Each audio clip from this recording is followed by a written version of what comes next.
In the third part of our Scissor Wedge mini course, we're going to go over an orientation drill. Just as the mechanic drill we did before, it's just a drill to get you accustomed to the different orientations. As mentioned in the overview, we have 5 different kinds of orientations. We have the kneeling scissor wedge, we have the top side scissor wedge, we have the bottom side scissor wedge, the seated scissor wedge, and the inverted scissor wedge.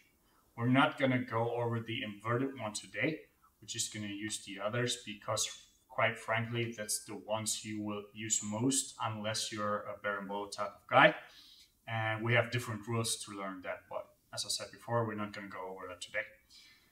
It's important to understand that some orientations are meant to be able to lead to the back, and other orientations are just entry tools into these positions. So the positions you will use most to actually take the back are the kneeling scissor wedge, the bottom side scissor wedge, and the seated scissor wedge. The other scissor wedges, as mentioned before, the inverted and the top side scissor wedge are more entry tools into the other orientations, and from there you can attack the back properly. Just like before, we're going to use the drill to just get you accustomed to the different kinds of orientations and make you able to combine the orientations with one another. The better the opposition, the more you will need to combine those, just like the mechanics. It's the same thing. So Philip and I are going to start in the turtle position again.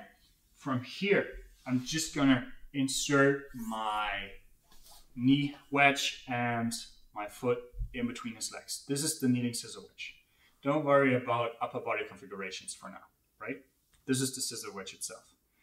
If Philip sits towards his butt, I'm just going to follow him and I'm going to pull my leg towards me and keep my knee in the inside position. This is important. I have a reverse tight waist over here. Now, if I want to roll, it's important that I don't roll that direction. I want to point my shoulder, put my shoulder to the floor as far as possible towards the hip to be able to roll easier. So what I'm going to do is just going to grab the ankle and I'm going to put my elbow in the crook of his knee, which places my shoulder quite near towards the hip. So from here, I put the elbow towards the knee, and now I'm going to place my shoulder to the floor, and I'm just going to roll over and kick my legs towards the ground. Don't worry, we're going to use a different view in the next turn. From here, I'm just going to plant my hands and come up into the seated scissor wedge. From here, Philip's just going to roll over his shoulder. I tuck my foot, and we're going to come back into position. From here, it's exactly the same thing. He falls towards his hip. I fall towards my hip. I have his leg in between my legs. My hip is on the inside position. I have a reverse tight waist. I grab the ankle, put my elbow towards the crook of his knee, and I'm going to roll over my shoulder and enter the bottom side scissor wedge from here. From here, I'm just going to prop up onto my hands to be able to get into the seated scissor wedge. Now, the inside foot, this one, just going to tuck it, and Philip's going to roll over his shoulder. I'm just going to come back up, and we're here again. So you have a nice orientation drill you can use. You will, as mentioned before, combine those orientations all the time. So it's important that you're familiar with each and every one of those. The better you can combine them, the more effective it will be for you in the long run. So this is a nice drill you can do to just practice the different orientations you have, minus the inverted position. We're not going to go over that, but there are certain inversion drills you can do.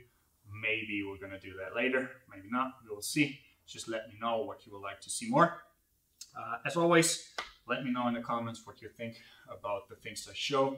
If you have constructive feedback, you're always welcome to give me that, and just let me know what you would like to see in the future. Get in touch with me if you have any questions. Just let me know what you think. All right, see you next time.